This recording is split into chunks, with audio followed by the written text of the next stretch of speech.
কাশী বসলেন দুর্গাপূজা কমিটি এবছর ৭৬ বছরে। আর গত কয়েক বছর ধরেই তারা ধীরে ধীরে থিমের আঙিনায় পা দিয়েছেন, থিমের পুজো হচ্ছে। আর এবছর যেটা জানা যাচ্ছে তাদের গোটা মণ্ডপ জুড়ে উৎসবের একটা আবহ থাকবে। শরৎকালের পুজো, তাই শরতের আবহেই তুলে ধরছে শিল্পী। তার কাছ থেকে জানবো কী কী থাকছে মূলত এবার। শরতের উৎসব তো শরৎটাকেই ধরা, শরৎ মানেই কাশফুল, সেই কাশফুলটাকেই তুলে ধরছি।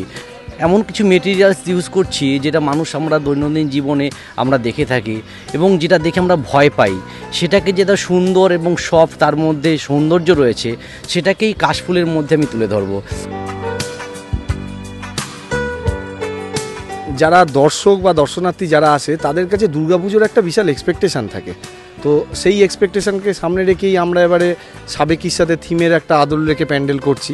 এই যে পরিবেশ একটা সৃষ্টি হচ্ছে, আমরা যথেষ্ট এগিয়ে থাকবো এবং উত্তর কলকাতা কেন সারা কলকাতার মধ্যে একটা আলোড়ন সৃষ্টি করবে কাশী বসলেন দুর্গাপূজা কমিটি।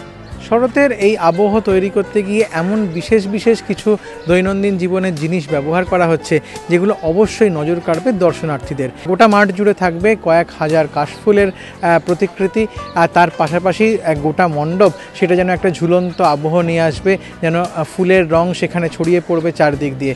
আর তাই সব মিলিয়ে এই উৎসবের আমেজ হরেক ফুলের মেলায়, হরেক রঙের মেলায় সেজে উঠছে কাশী বসলেন। সঞ্চয়ন মিত্র, এবিপি আনন্দ, কলকাতা।